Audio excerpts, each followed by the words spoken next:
Responsibilities इतनी बढ़ जाती हैं कि हम उतारू हो जाते हैं अपने जिस्म बेचने पे। एक्चुअली दिक्कत क्या है कि हमने पैसे को इतना बढ़ा दिया साहब, पैसे को इतना ऊंचा दिखा दिया कि अगर आपके पास पैसा नहीं है तो जिंदगी आपकी झंड है। और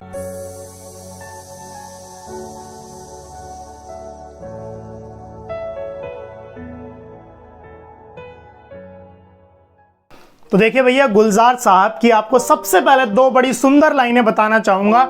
उन्होंने कभी कहा था कि अगर मोहब्बत है साहब तो कबूल कर खुलेआम, बंद कमरों में जो होता है उसे हवस कहा जाता है। नमस्कार, तो कहिए कैसे हैं आप? मेरा नाम है राघव रघुवंशी। आज बात करेंगे उन बंद कमरों की, उन लड़कियों की जिनकी उम्र अभी 18 से 23 की हुई है, जो सुबह घर छोड़ते समय अपने घर वालों से ये कहती हैं कि हम दफ्तर जा रहे हैं, और घर से बाहर निकलते ही अपना नाम बदल लेती हैं और पहुंच जाती हैं मसाज पार्लर कस्टमर्स को एंटरटेन करने के लिए।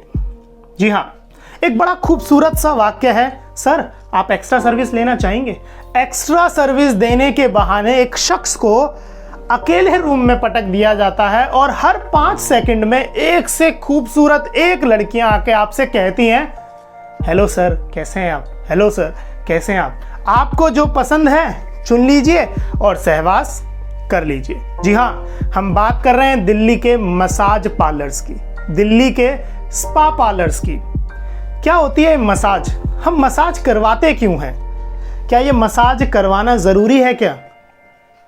क्या होता है दिल्ली के मसाज पार्लर्स में?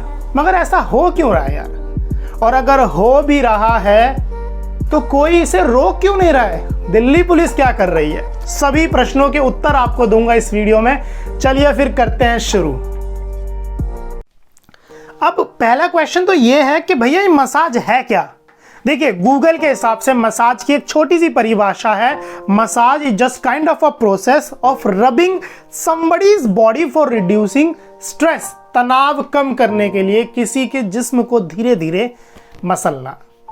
दूसरा क्वेश्चन ये है कि मसाज करवाते क्यों हैं लोग यार? अभी बताया ना मैंने, स्ट्रेस कम करने के लिए, रिलैक्स फील करने के लिए, यंग दिखने के लिए, जवान दिखने के लिए, इसलिए लोग मसाज करवाते हैं। तीसरा क्वेश्चन ये है, क्या मसाज जरूरी है करवाना? बिल्कुल नहीं भैया। मसाज एक्चुअल में कौन लोग करवाते हैं?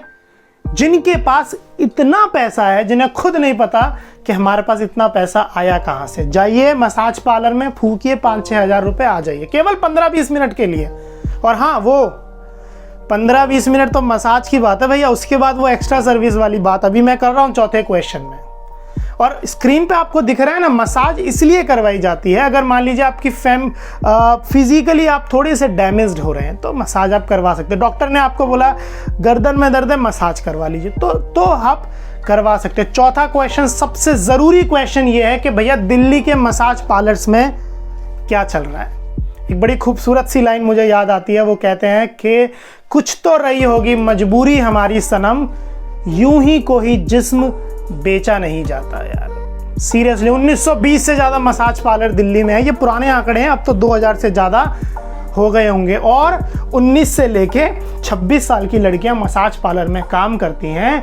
हैरानी आपको अब होएगी कि 2 से 5% महिलाएं जिनकी शादी हो गई है वो भी मसाज पार्लर में काम करती हैं, और मैं तो कहूँगा कस्टमर्स को एंटरटेन कर रही हैं। किस लिए?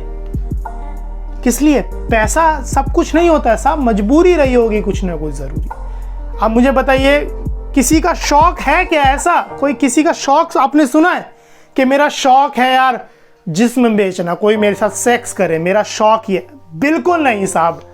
स्क्रीन पे दिख रहा है, रिस्पॉन्सिबिलिटीज इतनी बढ़ जाती हैं कि हम उतारू हो जाते हैं अपने जिस्म बेचने पे। एक्चुअली दिक्कत क्या है कि हमने पैसे को इतना बढ़ा दिया साहब, पैसे को इतना ऊंचा दिखा दिया कि अगर आपके पास पैसा नहीं है तो जिंदगी आपकी झंड है। और ऐसा मैं नहीं कह रहा हूं, आप झूठ मत मानना कि दिल्ली के मसाज पार्लर में तो मसाज ही होती है, झूठ बोल रहा है। ये देखिए भैया, स्क्रीन पे आपको एक महिला ये कह रही है कि दिल्ली के मसाज पार्लर कुछ भी नहीं है, केवल सेक्स शॉप है। दूसरी महिला शर्मिला ये कह रही है कि दिल्ली के मसाज पार्लर्स में सेक्स होता है। ये क्योरा के जो है, मैं आपके लिए प्रूफ लेकर आया हूं। और तीसरा जो है पीतमपुरा में कोई शख्स गए होंगे मसाज करवाने के लिए, उन्हें बड़ी खुशी, उन्होंने कहा कि मैं बिल्कुल प्लेजर फील करके आया। समझ में आ गया आपको ऐसा हो क्यों रहा है? मैंने अभी आपको बताया ना भाई, ऐसा क्यों हो रहा है यार, हम क्यों जिस्म बेचने पे उतारू हो गए हैं, है ना। ये मत बोलना कि एक्स्ट्रा इनकम मिल रही है, सब झूठ है। मैं कहूँगा जिम्मेदारियाँ, मैं कहूँगा मजबूरियाँ इतनी बढ़ गई हैं कि इंसान अपना जिस्म बेच रहा है। और हम जैसे मक्कार लोग, लौंडे लोग जाते हैं थोड़े से प्लेजर के लिए जाते हैं और सहवास करके आ जाते हैं। विश्वास मानिए, जितने भी गलत काम आप कर रहे हैं आपके कर्मा में जुड़ रहे हैं दोस्त, ऊपर जाके सब हिसाब होगा। और आखिरी क्वेश्चन ये है, पुलिस क्या कर रही है फिर? देखो भैया, दिल्ली पुलिस है, धीरे धीरे ही करेगी ना। मैं कहीं पे पढ़ रहा था, उन्होंने बोला था कि दिल्ली पुलिस बड़ी कमाल की चीज़ है भैया, 100 नंबर मिलाओ तो आ जाती है, 100 रुपये में मान जाती है। मैं ये बिल्कुल भी नहीं कह रहा हूँ कि दिल्ली पुलिस ने कुछ नहीं किया भैया। स्क्रीन पे देखो, ये देखो स्क्रीन पे देखो, ये स्क्रीन पे देखो ये। और देखिए, एक स्वाति मारीवाल हैं जो कमिश्नर हैं वुमेन की, उन्होंने 5 सितंबर 2019 को एक मसाज पार्लर पे रेड मारी। स्क्रीन पे आपको दिख रहा है। तो मेरा उद्देश्य ये वीडियो बनाने का ये नहीं था कि मसाज पार्लर बंद कर दो, क्या मैं बहुत शरीफ हूं। मैं ये कह रहा हूं कि क्या मजबूरियां होती हैं इंसानों की, क्यों हम लोग इस लाइन को पकड़ लेते हैं, क्यों हम लोग सेक्स वर्कर बन जाते हैं। सब नया साल है, अच्छा सोचिए, अच्छा करिए यार, सफलता आपका इंतजार कर रही है। विश्वास मानिए, महंगे बनिए, ऊंचे बनिए, उस्ताद बनिए, पर्वत बनिए। लोग आपसे मिलने का इंतजार कर रहे हैं। अगली वीडियो में आपसे मिलेंगे। शुक्रिया।